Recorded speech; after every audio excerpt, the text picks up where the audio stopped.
Gente, um dos momentos mais felizes da nossa comunidade é quando a gente conhece aqueles que estão nos visitando. A gente está vindo aqui pela primeira vez e eu quero dizer para você, não fique preocupado, não fique constrangido. Nós não vamos chamar você aqui na frente, nós não vamos fazer você pagar um mico geral.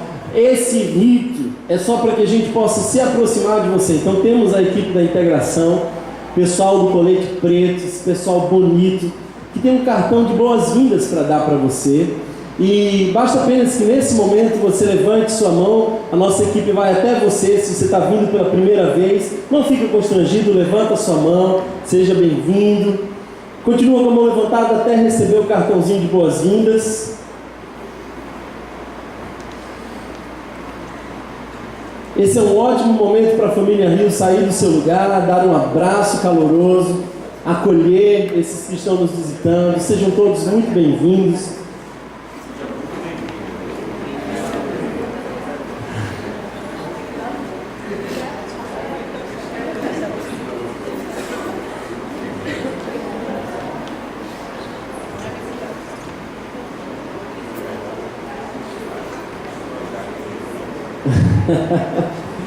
Sejam bem-vindos, gente. Deus abençoe vocês.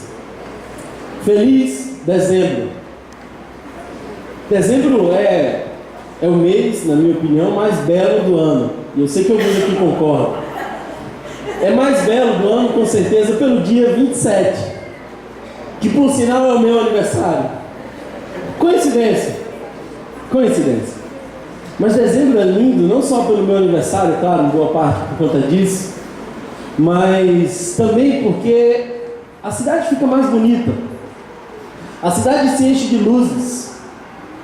Os shoppings parecem mais convidativos por conta da sua decoração exuberante. As famílias começam a se preocupar de modo especial com um detalhe. Sabe, eu quero confessar para vocês, e nessa série eu vou fazer algumas confissões sobre a minha família. Eu quero confessar para vocês que quando chega dezembro, a minha irmã me liga e fala assim: onde é que a gente vai passar o Natal? Onde é que a gente vai passar o Ano Novo? E eu vou postergando esse encontro, essa decisão, porque, assim, eu não sei se os irmãos já perceberam, eu não tenho dificuldades em decidir assim em cima da hora, né? E o pessoal fica doido, querendo descobrir para onde que a gente vai, onde que vai ser, como que vai ser. Quase sempre a gente vai para a casa da minha avó, e é interessante porque a gente finge que somos bem íntimos, a gente finge que tem uma comunidade ali, profunda, mas a gente só se vê no Natal. Então, que coisa boa, que bom ver você, maravilha! Mas é só no Natal, no máximo Ano Novo também. Aí a gente tira o celular assim, poxa, fazer uma selfie aqui, tirar um... Mas a realidade não é bem assim. Sabe, dezembro é um mês muito especial pelo Natal, pela virada do ano, pelo meu aniversário, pelas luzes. Mas a família não é bem aquilo que nós vemos no Instagram. Aquele recorte que nós lançamos na rede social não traduz as nossas questões, não traduz as nossas angústias. Eu não sei se vocês sabem, mas dados psicológicos dizem que o índice de depressão aumenta consideravelmente nesse período do ano, porque muitas pessoas vão olhar para aquele ideal de família perfeita que se apresenta na televisão, nos comerciais, e vão olhar para a sua família e constatar que não tem uma família perfeita. E sabe, quando eu casei com a minha esposa, eu imaginei que eu teria uma família perfeita. Imaginei porque ela é quase perfeita, né? Quase. E quando eu percebi que não era assim, eu fiquei frustrado, até porque eu ligava a TV e passava um comercial de margarina. E no comercial de margarina tudo é muito belo. Comercial de margarina é uma delícia. Você pode não gostar da margarina, mas o comercial é uma delícia. Porque uma delícia é domingo de manhã. O marido bem vestido, ele está cozinhando. Amém, irmãs? Quantas tomam posse dessa vitória? Eles estão na cozinha, eles estão fazendo, a mulher está sentada. Assim, os filhos estão brincando suavemente em volta da mesa. Olha só, se você é pai, você já sabe que frustração isso põe como inconsciente coletivo em você. No meu caso, meu filho sobe em cima da mesa ou quebra a mesa? Só tem essas duas opções. E o mais interessante é que tem dois personagens bem-humorados, simpáticos, e representam a contradição da nossa história. O primeiro personagem é um cachorro, um goldo, né? E ele está sorrindo com a língua assim como que acompanha o sorriso, a música de fundo. E na outra ponta da mesa, também igualmente simpática, está a sogra. Daí eu constato que essa é uma mentira absurda. Sogra sorrindo na ponta da mesa. Não dá. Como eu descobri que esse lance da margarina não funciona, eu comprei a margarina. Não custa tentar, né? Comprei a margarina e não deu certo. Viver a família é algo difícil sempre. Em todos os momentos históricos foi difícil ser família, mas especialmente hoje. Especialmente hoje porque nós vivemos num mundo de muito adoecimento. Especialmente hoje porque as pessoas são convidadas ao desespero.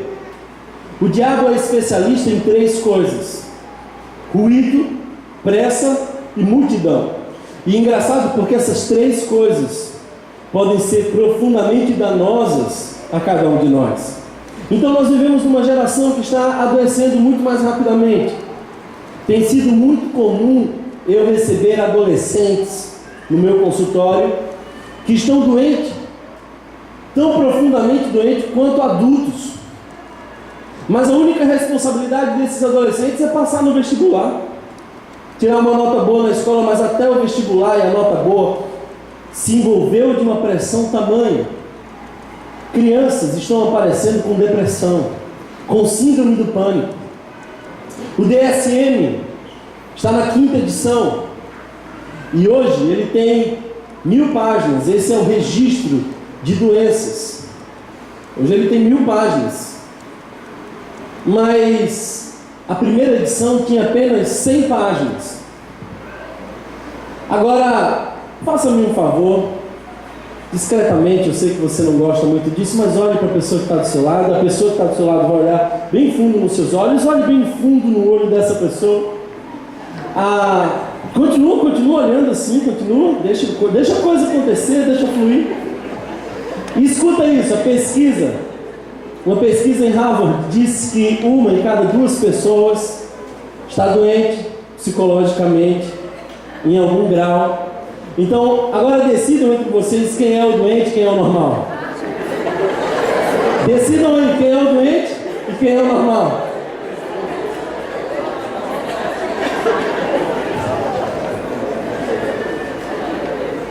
No meu caso, quando eu olho para minha esposa, fica fácil a resposta.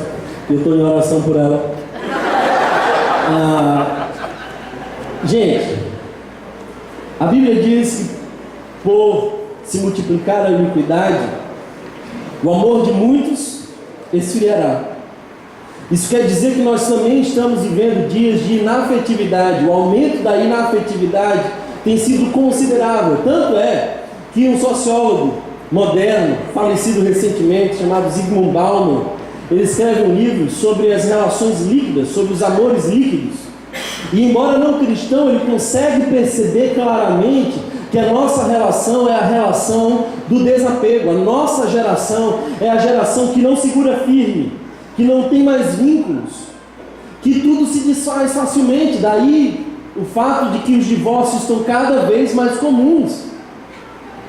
Ele diz que essa é uma geração que pega leve, porque pode vir outro com um custo-benefício muito melhor. Eu nasci numa família comum, normal. E na minha infância, nós comprávamos pão na mesma padaria todos os dias. Quando nós queríamos algum medicamento, nós íamos na casa da pessoa da farmácia, e mesmo que a farmácia estivesse fechada, a gente batia na porta e ela abria. Então tinha uma relação assim de amizade. Hoje, quando a gente quer comprar um medicamento, a gente vai em 6 farmácias e vê qual é o custo-benefício.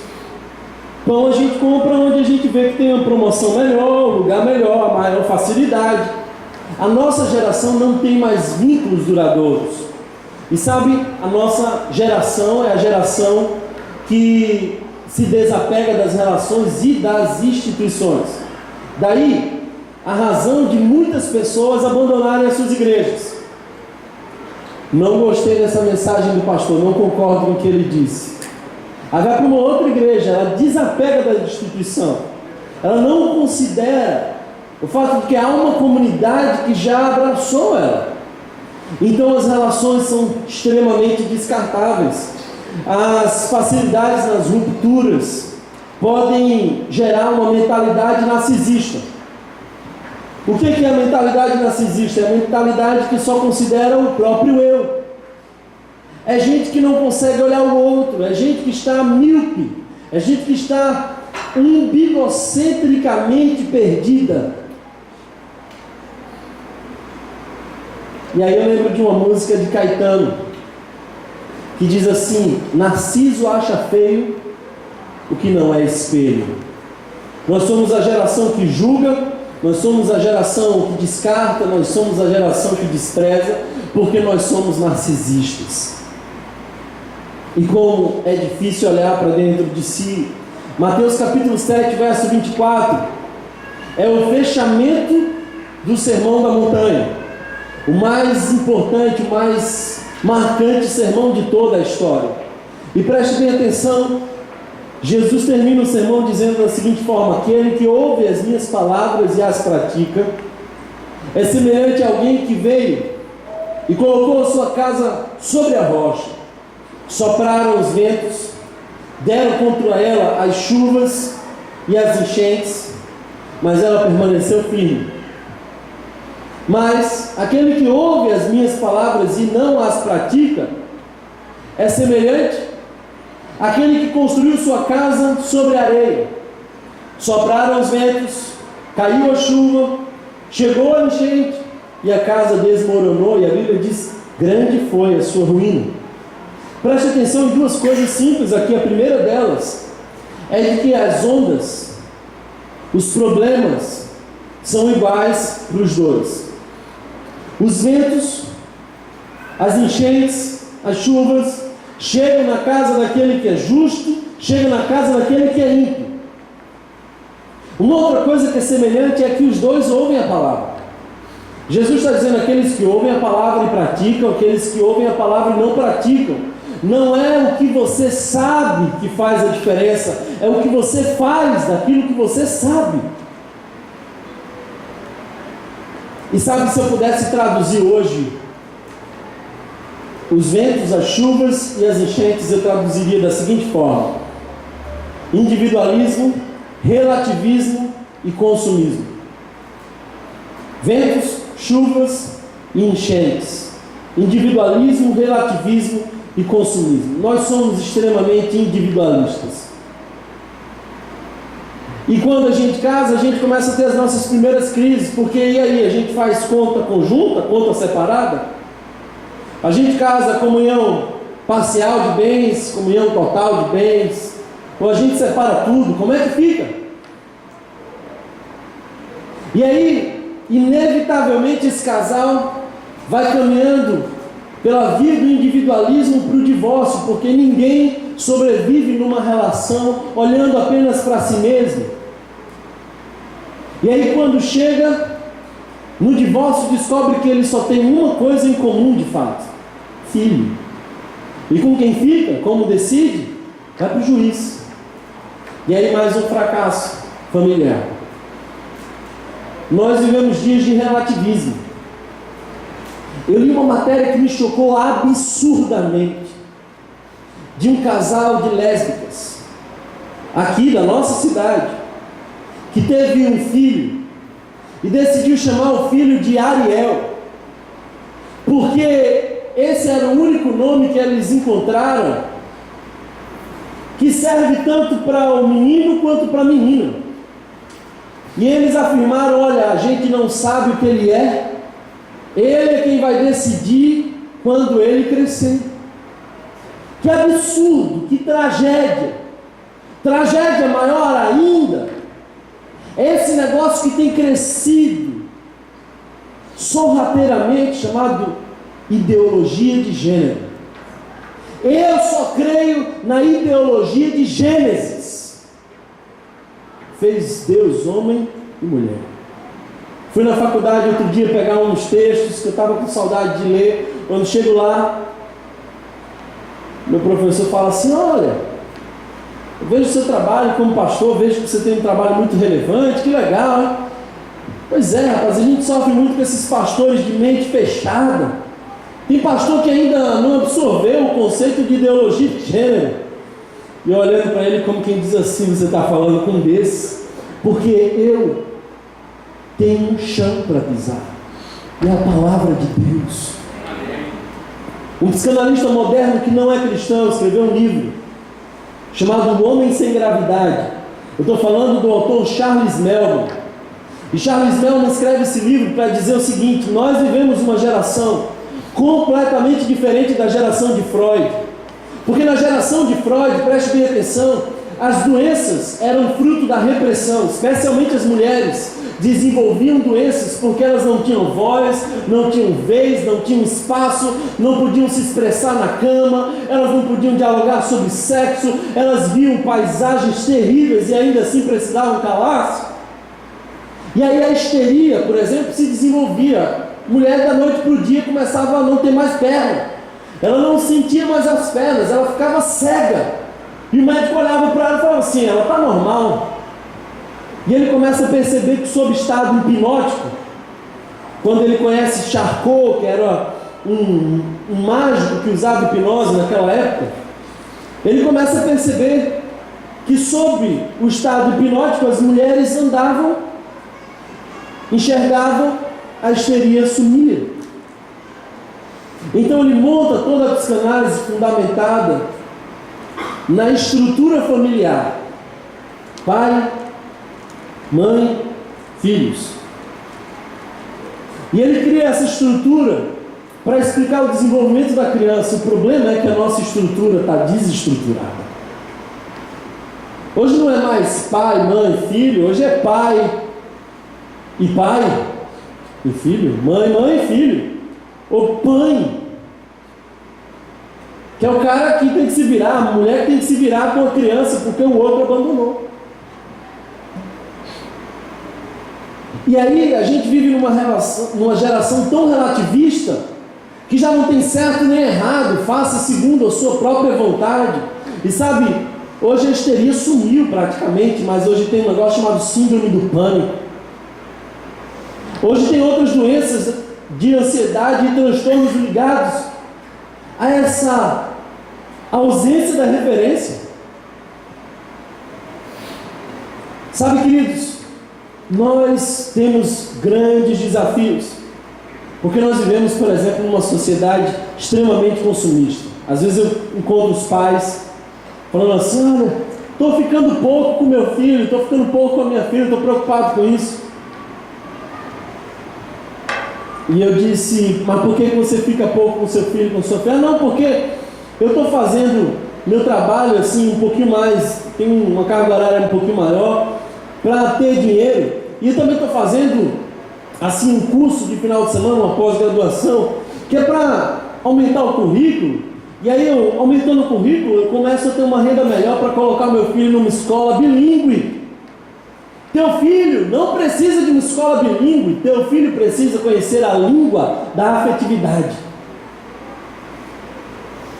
Hoje em dia as crianças vão para o Kumon, Karatê, Judô, Taekwondo, aprendem a falar inglês, alemão, elas só não têm abraço. Em tempos de Instagram, como fica a família entre os cortes, filtros e efeitos? Aliás, deixa-me dizer uma coisa para vocês, com muito orgulho, eu entrei recentemente no Instagram. Sigam lá, dá uma curtida nas fotos, @TThomasSouza, tá bom? Eu fiz a propaganda aqui, claro. E eu descobri, no Instagram eu descobri que a gente pode cortar o que a gente não gosta. A gente pode colocar um filtro legal. Então sabe aquela foto que você não gosta? Quem sabe com um filtro ela fica legal? Sabe, a gente põe um efeito, e tem efeito para tudo que é coisa. Tem efeito que põe um óculos em você, outro que põe um chapéu, a juventude sabe bem do que eu estou falando. Então ser feio é praticamente impossível no Instagram. Só se você fizer muito esforço para ser real. Tem alguns irmãos aqui da igreja que só misericórdia pessoalmente vão no Instagram, beleza. O pessoal da banda tá rindo do quê? Eu tô falando de vocês. Né?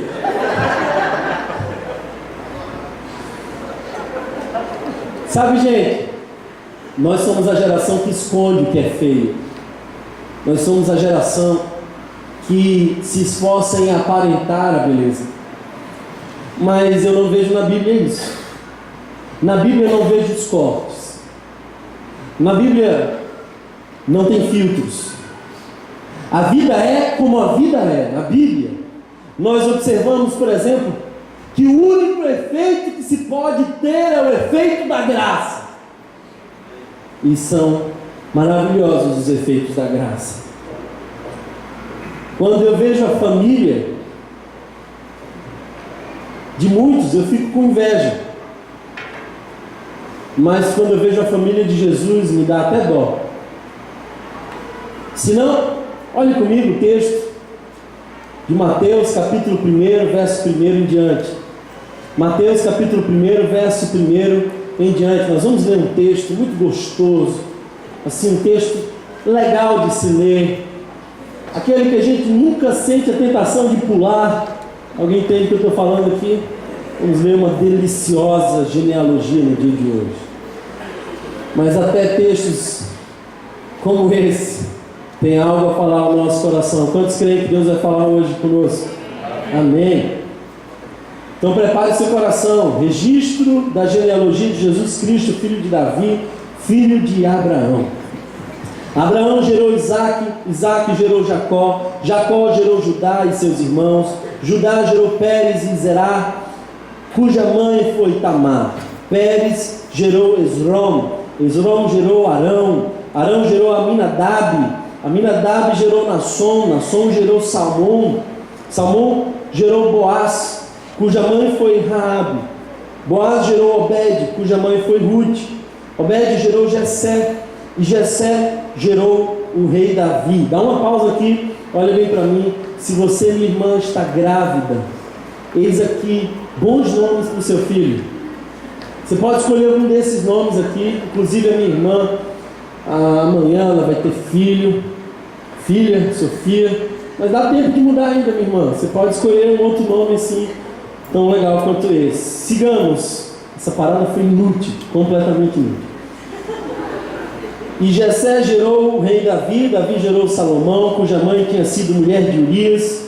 Salomão gerou Roboão, Roboão gerou Abias, Abias gerou Azá, Azá gerou Josafá, Josafá gerou Jorão, Jorão gerou Uzias, Uzias gerou Jotão, Jotão gerou Acais, Acais gerou Ezequias, Ezequias gerou Manassés, Manassés gerou Amon, Amon gerou Josias, e Josias gerou Jeconias, e seus irmãos no tempo do exílio na Babilônia. Depois do exílio na Babilônia, Jeconias gerou Salatiel, e Salatiel gerou Zorobabel, Zorobabel gerou Abiúde, Abiúde gerou Eliaquim, Eliaquim gerou Azor, Azor gerou Sadoque, Sadoque gerou Aquim, Aquim gerou Eliúde, Eliúde gerou Eleazar, Eleazar gerou Matã, Matã gerou Jacó, e Jacó gerou José, marido de Maria, da qual nasceu Jesus, que é chamado Cristo. Assim ao todo houve 14 gerações de Abraão a Davi, 14 de Davi até o exílio na Babilônia, e 14 do exílio até Cristo. Feche seus olhos, vamos orar. Pai querido, nós estamos na Tua presença e cremos que o Espírito Santo fala conosco. Te pedimos, Pai, que Tu ministres ao nosso coração através desse texto, e que nós possamos extrair a Tua verdade poderosa, porque a Tua palavra é vida para nós. Então, Senhor, que os nossos ouvidos estejam atentos, que os nossos olhos, Pai, possam estar abertos àquilo que Tu queres nos fazer perceber, que o nosso coração, Senhor, seja um terreno fértil, onde a Tua palavra possa florescer a 30, 60, 100 por um, seja assim para a glória do Teu santo nome. Amém. Amém. Quando a gente lê esse texto, sejamos sinceros, já que a gente está falando sobre ser transparente, não ter filtro, sejamos sinceros, parece que a gente está lendo a lista dos nomes chatos da lista telefônica. É ou não é? Tem um aroma de lista telefônica esse texto. Sabe, gente, para nós, esse texto parece pouco importante, mas para um judeu ele era muito importante. Mateus está falando aos judeus, e Mateus traz a perspectiva de Jesus como rei, e para que de fato aquela mensagem pudesse ter crédito diante dos judeus, era fundamental ligar a genealogia à linhagem real, e à linhagem de Abraão, de onde começa o povo de Deus. Daí ele faz a pausa em Abraão, ele faz a pausa em Davi, e ele chega em José. Há uma estratégia importante, preste bem atenção, porque nós acabamos de ler o álbum de fotografia de Jesus, porque é isso que uma genealogia é. Sabe, infelizmente nós somos as pessoas que mais tiram fotos da história, mas a gente também somos os mais desapegados da história. A gente não faz nem ideia quem é o nosso tataravô, mas para o judeu isso era muito, mas muito importante. De modo que nós estamos lendo a história da família de Jesus, nós estamos lendo o álbum, vendo o álbum de família de Jesus. Agora, eu não sei se já aconteceu com você, quando alguém chega na sua casa e sua mãe inconveniente, alguém tem uma mãe inconveniente aí? Quando a sua mãe inconveniente traz os álbuns, quando você era pequeno assim, e você está paquerando a menina. Aconteceu comigo, irmãos, contando meu testemunho aqui para vocês. Sabe, ainda estava naquele flerte com Carol, a gente estava tentando lançar aquela minha unção da atração.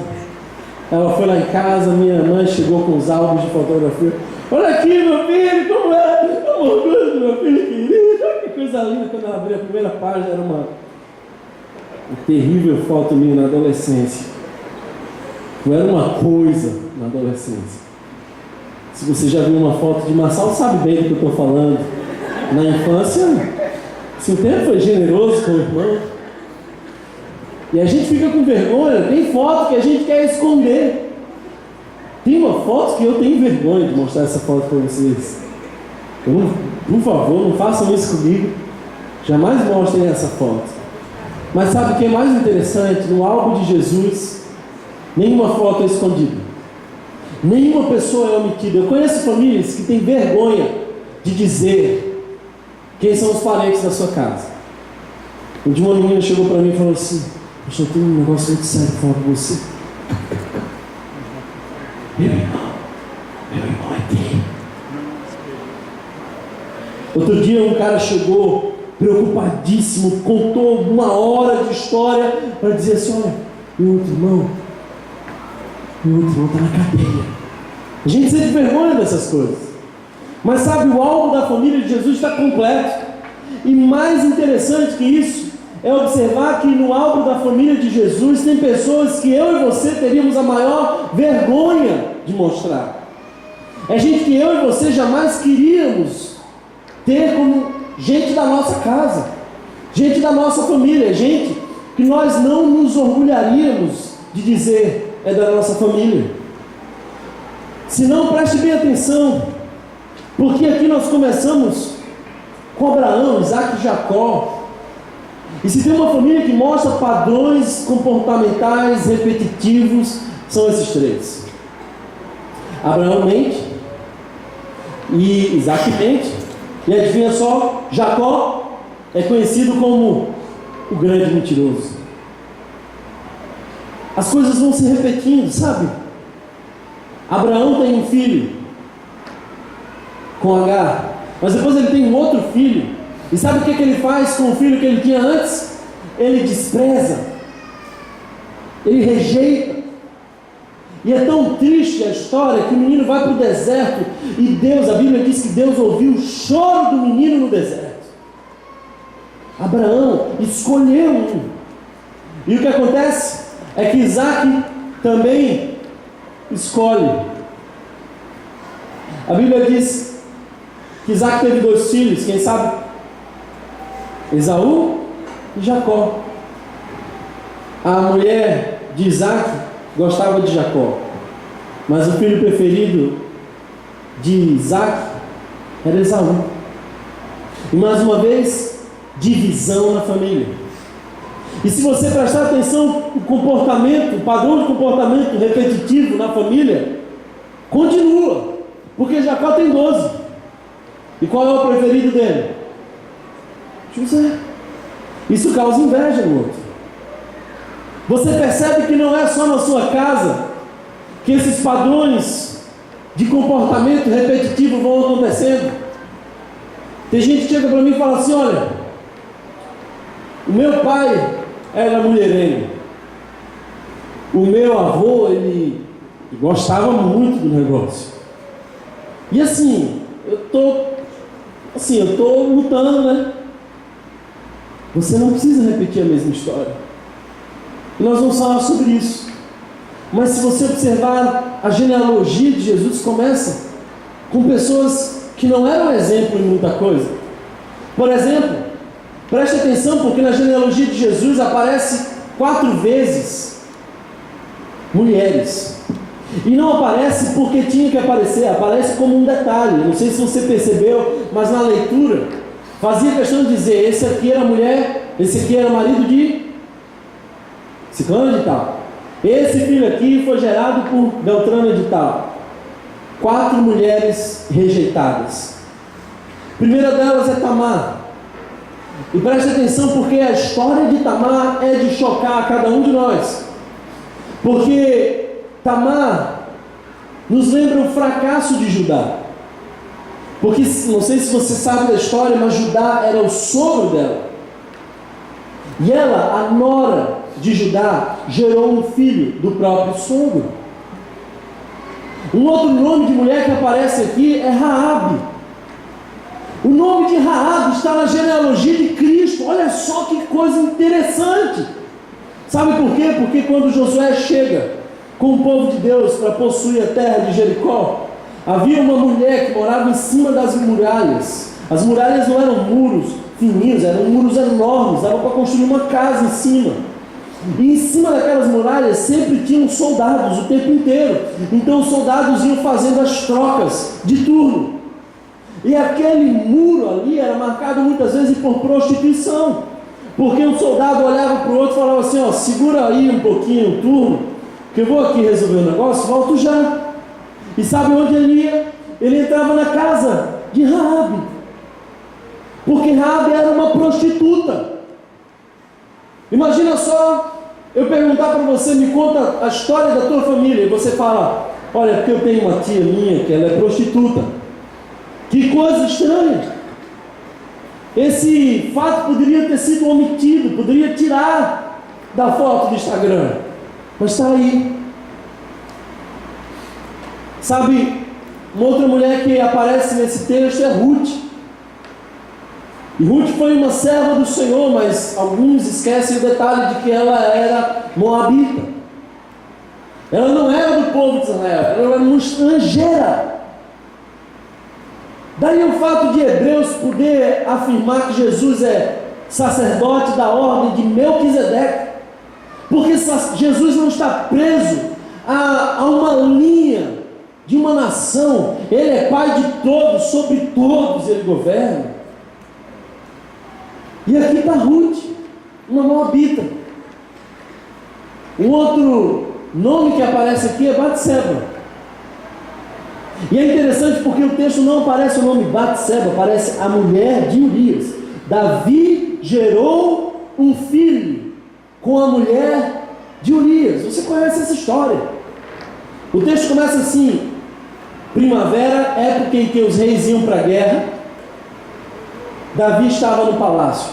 Preste atenção, porque a queda começa quando você está no lugar errado. A queda começa quando você está no lugar errado. Primavera, época em que os reis iam para a guerra, Davi estava no palácio. E aí o texto continua dizendo: fim de tarde levantou-se. Ou seja, um rei que devia estar na batalha estava cochilando. Cochilando. A queda começa quando você está no lugar errado e na hora errada. E aí ele no fim da tarde vai dar um passeio. Ele encontra ali uns tanques perto do seu palácio. E ali uma mulher muito linda. Davi era um homem poderoso, já era rei. Ele faz um sinal para os seus soldados subirem aquela jovem. E ele consuma o ato. E era consciente do fato de que aquela mulher não era dele. Ela era a mulher de Urias, um dos seus homens de confiança. E olha só a história de Davi. A gente diz assim: Davi foi homem segundo o coração de Deus. E foi mesmo, porque tinha um coração quebrantado. Porque era alguém que dizia: eu pequei. Ele não ficava com conversa, ele não projetava a culpa no outro como fazia Adão. Mas, para além de ser um homem segundo o coração de Deus, ele foi um homem perdido. Ai de mim, se eu fizesse o que Davi fez. Eu não sobrevivia nem para contar a história. Muitos aqui iam me apedrejar.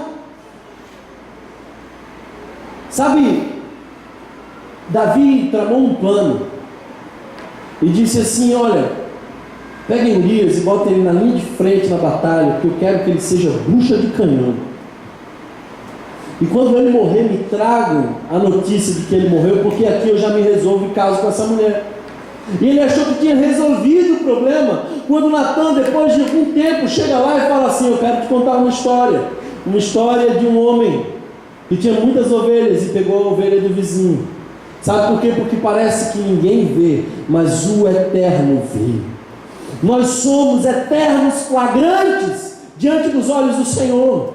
E Deus tinha visto, ao que Davi disse: pequei contra o céu. Davi não somente adulterou, Davi tramou um homicídio. E se você olhar para a casa de Davi, é um desastre. Na casa de Davi é incesto. Seu filho Absalão tenta contra ele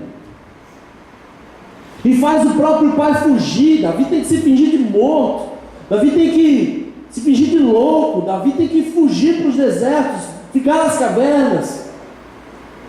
Terrível essa situação. História de Davi. E o que dizer então de Salomão? Parece que o padrão comportamental se repete, porque a queda de Davi foi por conta de uma mulher, e a queda de Salomão foi por conta de muitas delas.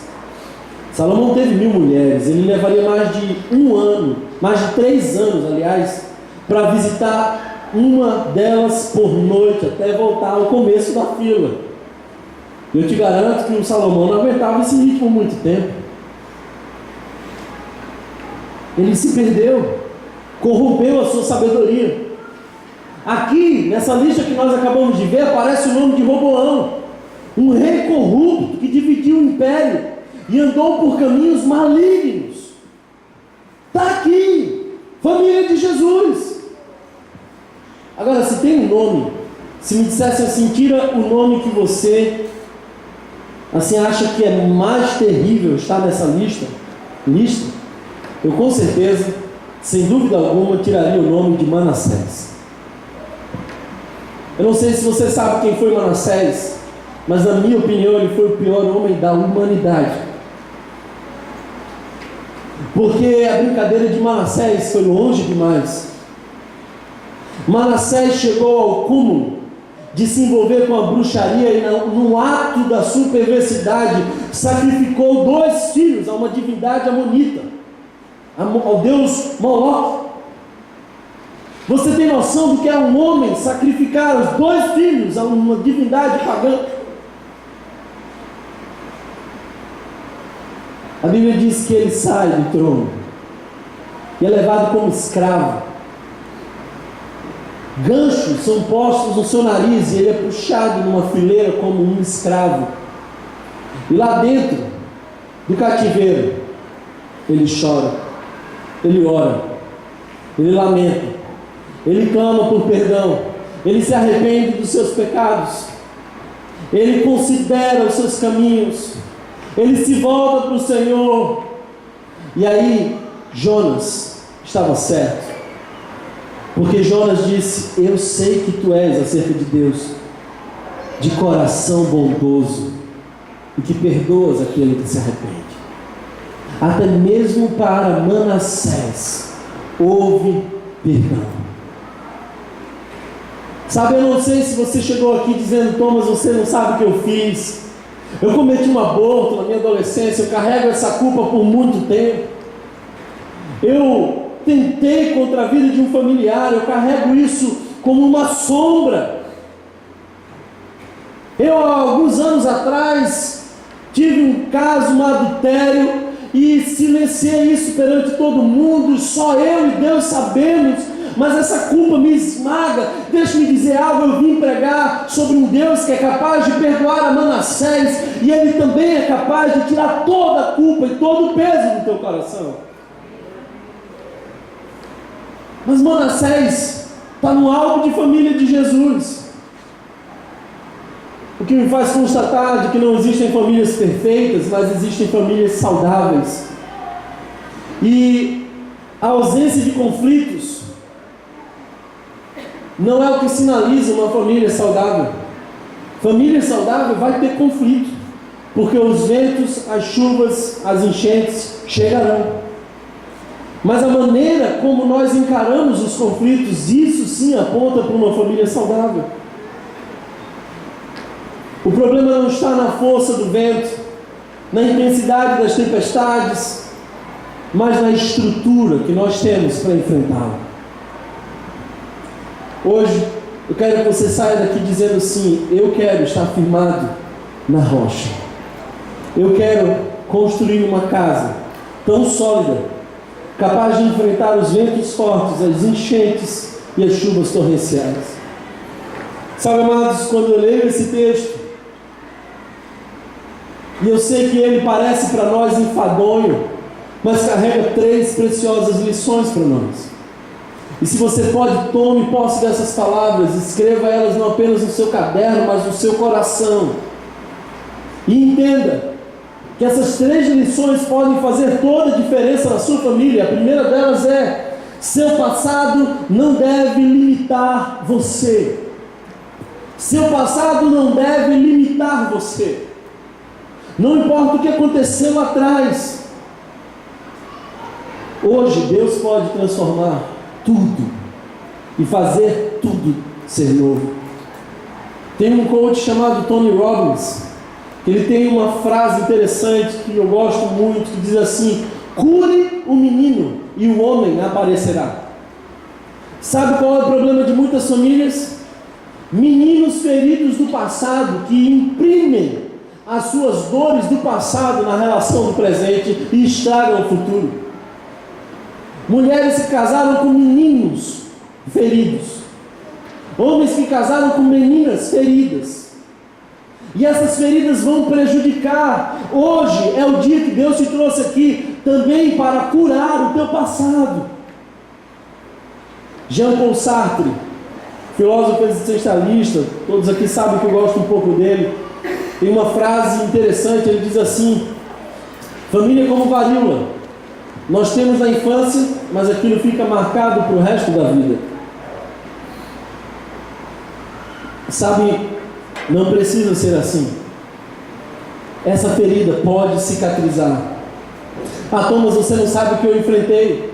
Eu fui rejeitada pelo meu pai, eu fui abandonada pelo meu pai nunca me amou, mas Deus te amou. E hoje você pode chamar Deus de Pai e ter a consciência de que você nunca esteve sozinho. Tem gente que não deseja a família porque viu na família uma desgraça. Thomas, como é que eu vou querer casar se eu vi meu pai batendo na minha mãe o tempo inteiro? Não deixe esse passado cegar você para um futuro de esperança. Deus é aquele que pode fazer nova todas as coisas. Conheço mulheres que não conseguem confiar no marido, porque viam o pai trair a mãe o tempo inteiro, e a mãe chorava, e ela fica desconfiada de que aquilo vai acontecer com ela o tempo inteiro. Confia no Senhor, porque a tua história não precisa se repetir. Hoje Deus trouxe você aqui para te sarar do passado. Eu sei que eu falo para algumas pessoas que são reféns do passado, ruminando amarguras, e que por conta disso não podem construir uma família saudável.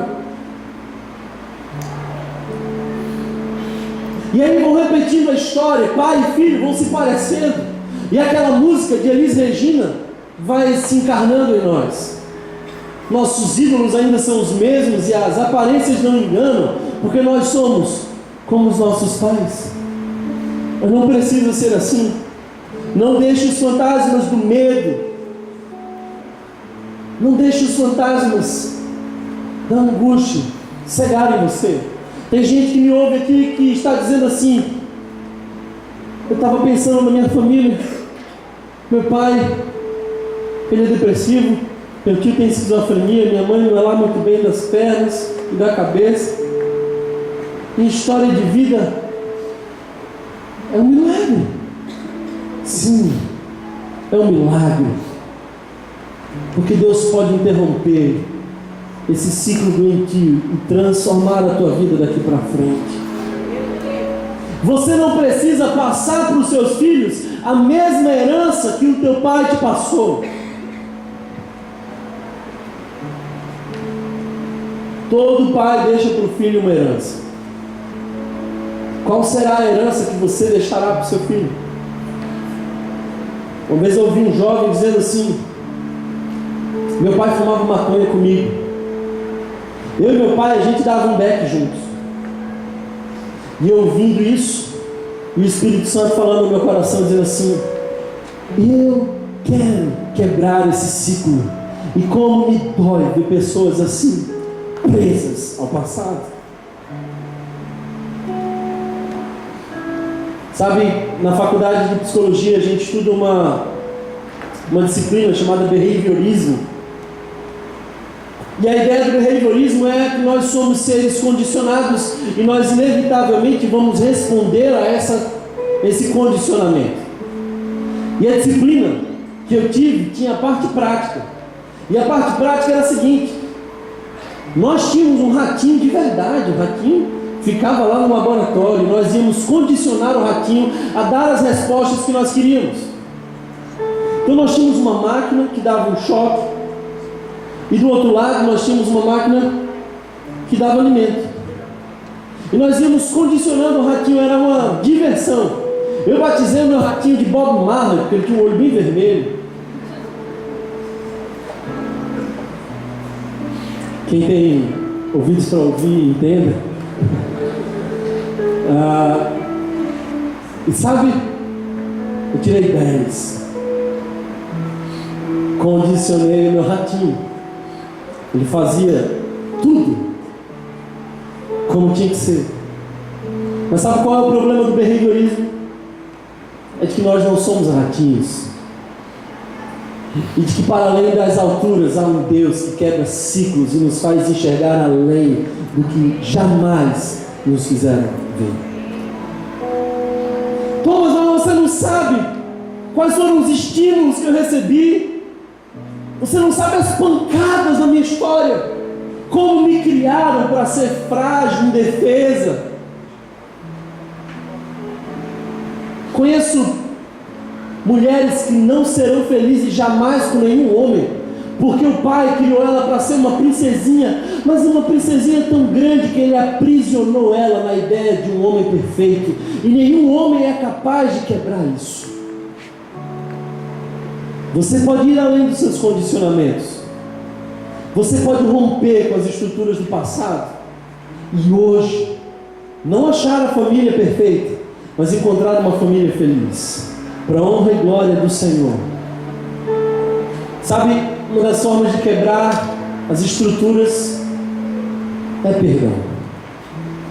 Essa semana eu conversei com uma jovem e no final da conversa eu falei assim: olha, inevitavelmente, se você quer se curar, você precisa perdoar.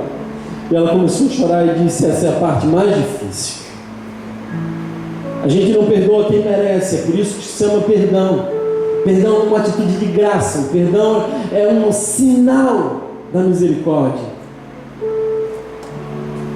Não perdoar faz mal para nós mesmos. Nós é que adoecemos quando nós não perdoamos. Quem foi que te machucou? Quem foi que te feriu no passado? Hoje é o dia de você decidir perdoar, libertar-se do passado, romper o ciclo. Você não precisa vir aqui 10 sextas-feiras para tirar a maldição da sua casa. Toda maldição se desfaz na pessoa de Cristo Jesus na cruz do Calvário, porque Ele se fez maldição em nosso lugar. E hoje você pode tomar posse dessa vitória. Não há maldição nenhuma que perdure quando Cristo entra em nossa casa. Os cenários são desfeitos. Segunda lição que eu gostaria de trazer para vocês, e essa é a que mais toca o meu coração, é de que Deus usa pessoas imperfeitas dentro do seu plano perfeito. Deus usa pessoas imperfeitas dentro do seu plano perfeito. Eu quero confessar uma coisa para os irmãos. Uma vez me perguntaram assim: você já pensou em desistir? E amados, eu abro meu coração para vocês com toda sinceridade. Já pensei inúmeras vezes. Inúmeras vezes. E a maioria das vezes que me passa a ideia de desistir de tudo, do ministério, da igreja, é porque eu entro em contato com quem eu sou. E as minhas frustrações sufocam a minha esperança. Eu olho para mim e digo assim: um lixo como eu, um cara que não consegue vencer a si mesmo, um cara que se decepciona, e às vezes eu me sinto constrangido de dizer: Deus, estou aqui de novo. Mas aí eu olho esse texto, e quando eu vejo esse texto, eu vejo que Deus fez grandes coisas através de homens e mulheres imperfeitos, que não tinham uma história perfeita, mas foram redimidos pela graça. Esse é o efeito da graça que você precisa experimentar. Quando eu olho para Moisés, eu vejo que ele não era um bom pregador. Quando eu olho para Jonas, eu vejo que fugiu de Deus. Quando eu olho para Jacó, eu vejo que ele era um mentiroso. Quando eu olho para Noé, eu vejo que ele ficou embriagado. Quando eu olho para Raabe, eu vejo que ela era uma prostituta. Quando eu olho para Davi, eu vejo alguém que adulterou. Quando eu vejo Jeremias, eu vejo alguém depressivo. É tão depressivo que ele escreve um livro chamado As Lamentações de Jeremias. Salomão era mulherengo. João Batista era muito pobre. Timóteo era muito novo. E quantas vezes eu já ouvi isso? Você é novo demais. Já Abraão era muito velho. Lázaro estava morto. Sara era estéril. Noemi era viúva. Gideão e Tomé duvidaram, assim como Sara. Pedro era um descontrolado. Como eu me identifico com esse cara. Mas não é só ele não. Além de Pedro, muitos outros eram. Tiago e João eram cheios de si. Paulo era pavio curto. Assim como Pedro, Moisés e muitos outros. Se você não ouviu nada do que eu disse até agora, ouça isso. O exército de Deus nunca foi perfeito. Essa é a marcha dos desqualificados. Você está pronto para marchar? Porque enquanto você marcha, Deus transforma a sua história e molda o seu caráter. E você já não é quem você foi. Em Cristo todas as promessas se cumprem. Em Cristo todas as maldições se desfazem. A história do Natal é a chegada do perfeito através do imperfeito. A história do Natal é a história da redenção que vem pela via do imperfeito, trazendo o que é perfeito. Cristo Jesus a estrela da manhã, a raiz de Davi, o alfa e o ômega, nasceu numa família mais perdida que a nossa, mas é uma família que o Senhor não possa restaurar. A terceira lição que eu gostaria de trazer para nós é de que a graça de Deus nos transforma. A graça de Deus nos transforma. Existem três teorias do comportamento humano que trabalham entre si.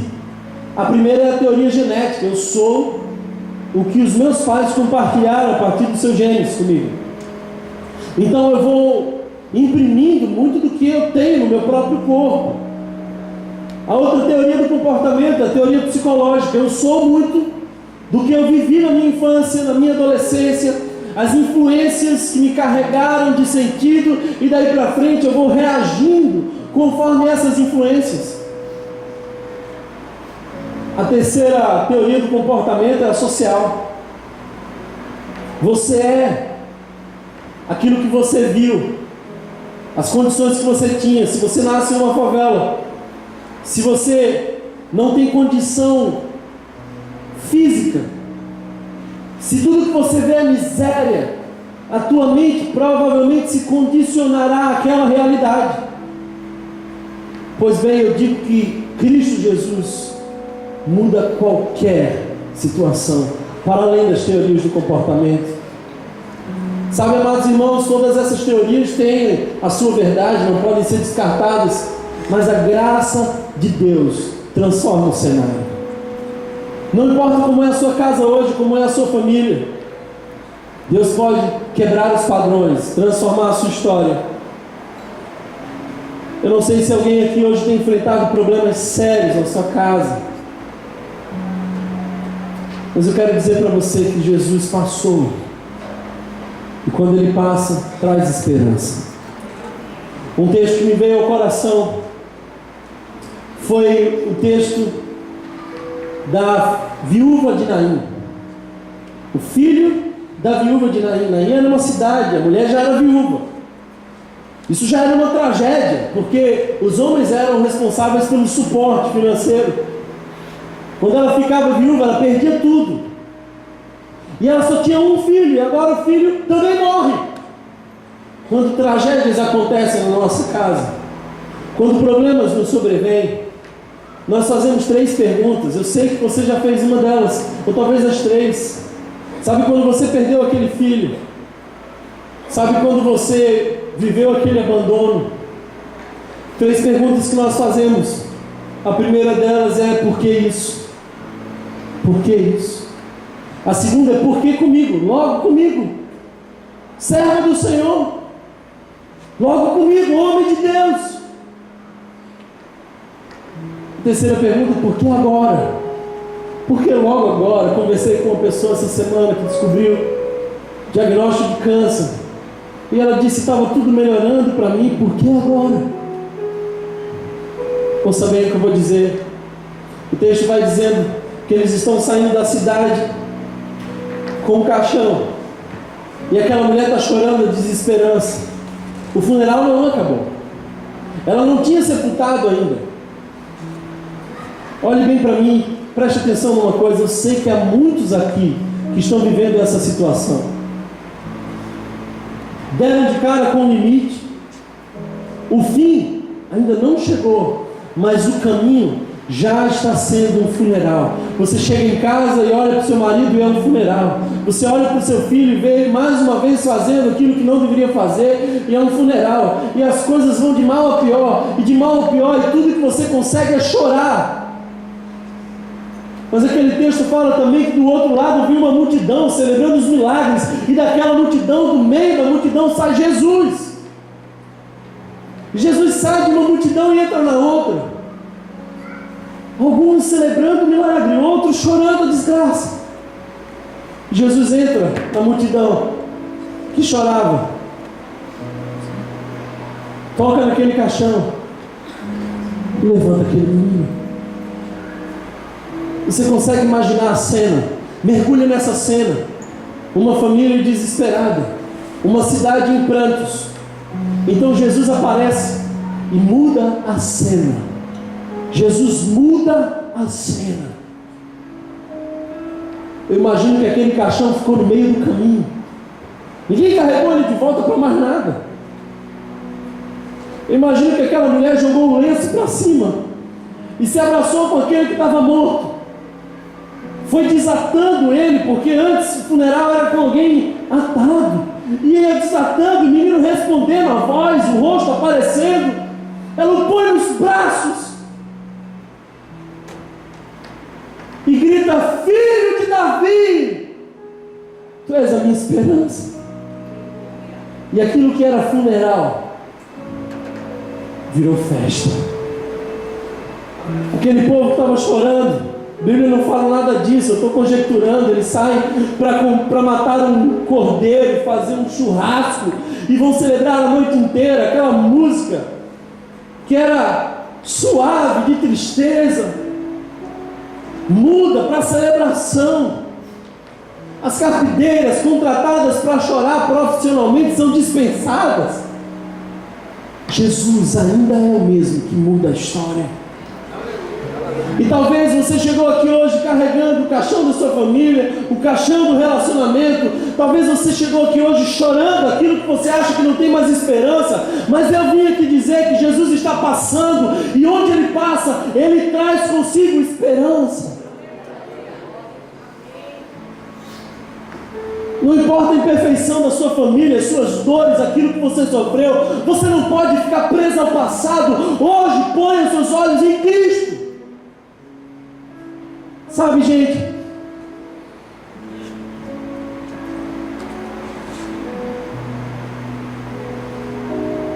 Jesus apareceu na tua história hoje, e Ele é aquele que transforma as nossas realidades, muda tudo. Se Jesus pode descender de pessoas tão pecadoras, tão falhas, não interessa o seu tataravô, o seu avô, o seu pai, Ele hoje pode mudar a tua história.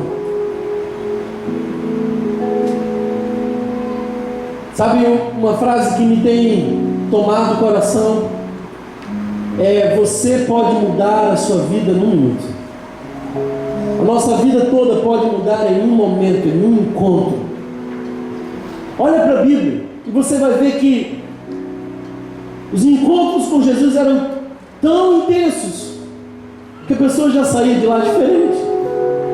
O demoniado de Gadara, sem família, porque já tinham abandonado.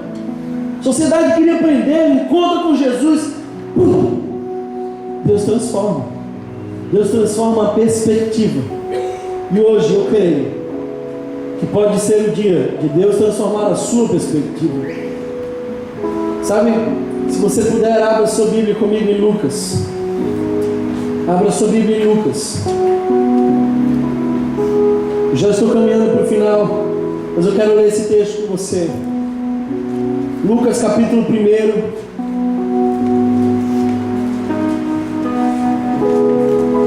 verso 37. Aliás, vamos ler do 35. O anjo respondeu: o Espírito Santo virá sobre você, e o poder do Altíssimo a cobrirá com as suas sombras. Assim, aquele que há de nascer será chamado Santo, Filho de Deus. Também Isabel, sua parenta, terá um filho na velhice. Aquela que diziam ser estéril já está em seu 6º mês de gestação, pois nada é impossível para Deus. Pois nada é impossível para Deus. Respondeu Maria: sou serva do Senhor, que aconteça comigo conforme a tua palavra. Nada é impossível para Deus. Sabe o que me chama mais atenção?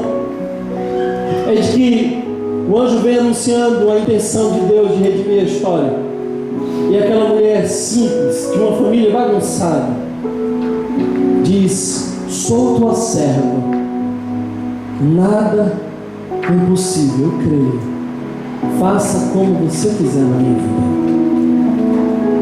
Eu quero concluir essa mensagem dizendo que essa é a resposta que você precisa dar hoje.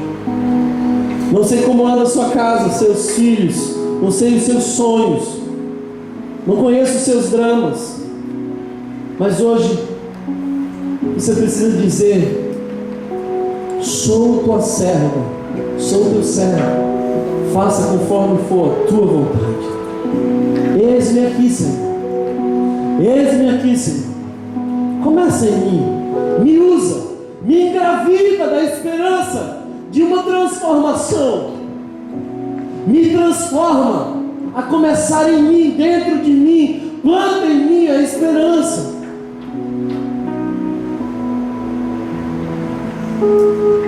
Quanto tempo mais você vai gastar olhando para o seu trauma? Ele é importante, você precisa trabalhá-lo, mas deixa-me dizer algo para você.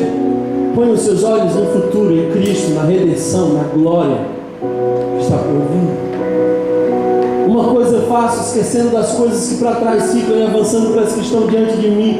Prossigo para o alvo pelo prêmio da soberana vocação de Deus em Cristo Jesus. A história do Natal é o convite do Eterno para que pessoas imperfeitas possam se render e possa gerar assim a obra perfeita de Deus. Eu quero orar por você e por mim, que o Espírito Santo ministre ao nosso coração, assim como ministrou a Maria. E assim como o milagre já estava pronto, e ela diz assim: sou tua serva, faça em mim conforme a tua vontade. Eu posso afirmar para você hoje: o milagre está pronto. O milagre está pronto para você. Mas você precisa se disponibilizar para ser tocado pelo Senhor, para ser achado na presença do Senhor. Hoje é o dia de você dizer: eis-me aqui, eis-me aqui, eis-me aqui. Feche seus olhos onde você está.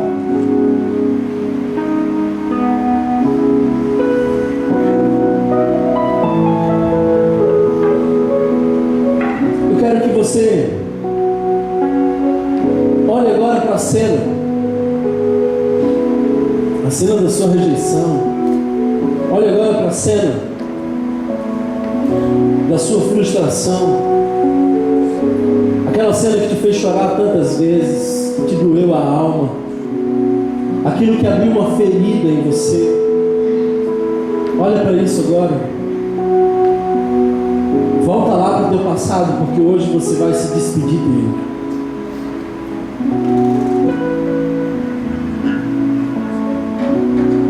Olha para aquele caixão do desespero, para aquilo que tudo que você tinha caminhando para uma sepultura. Agora imagina Jesus entrando nesse passado, na tua cena, naquele quarto, naquela dor, naquele momento do abuso. Imagina ele pegando em sua mão, te levantando, dizendo: eu vou mudar a sua história. Hoje Cristo está visitando o nosso passado, transformando o nosso presente, redimindo o nosso futuro. Deus, se há alguém aqui refém das experiências passadas, se há alguém aqui, Senhor, que perdeu as esperanças, que estava sepultando a sua família, sepultando os seus sonhos, sepultando a sua esperança, transforma hoje o pranto em festa. Tu és Jesus de Nazaré. Transforma hoje o pranto em festa. Faz um milagre em nossa casa. Que haja diálogo, que haja interação. Cada, Senhor, cenário que nos faz sentir dor, que ali possamos construir um altar e te dizer hoje: eis aqui o teu servo, eis aqui a tua serva. Se hoje você ouviu essa palavra e Deus tocou no seu coração, e hoje você precisa dizer: Senhor, visita a minha casa, visita os meus sonhos. Fique de pé, quero terminar orando por vocês. Você hoje responde a palavra de Deus dizendo: eis-me aqui, eis-me aqui. Faz em mim conforme for a tua vontade, Senhor. Eis-me aqui, eis-me aqui. Dai-nos a graça de te chamar de Pai, porque nós somos adotados por Ti, Jesus. E todo o abraço que nós não tivemos, encontramos na Tua presença. Traumas, sejam pelas coisas que deveriam acontecer e não aconteceram, como traumas das coisas que aconteceram e jamais deveriam ter acontecido, são sarados na Tua presença, Senhor. Rompe os nossos padrões de comportamento, que repetimos família após família. Transforma-nos, Senhor. Transforma-nos para a honra e glória do Teu santo nome. Visita, Senhor, a nossa dor, a nossa angústia.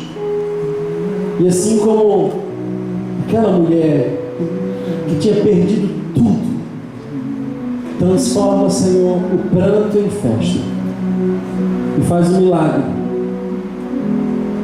Nos faz gestar esse milagre, faz ele nascer dentro de nós. Obrigado pelo privilégio de, mesmo sendo imperfeitos, nos envolver na obra perfeita de Cristo. Que seja assim para a glória do Teu santo nome. Que seja assim para a glória do Teu santo nome. Que o amor de Deus, nosso eterno e bondoso Pai, que a graça revelada no Filho Jesus, que as consolações do Espírito Santo enxuguem dos nossos olhos toda lágrima e nos faça sorrir mais uma vez, crendo que a esperança nos visitou hoje e para todo sempre. E toda a igreja diz: amém. Deus abençoe todos vocês.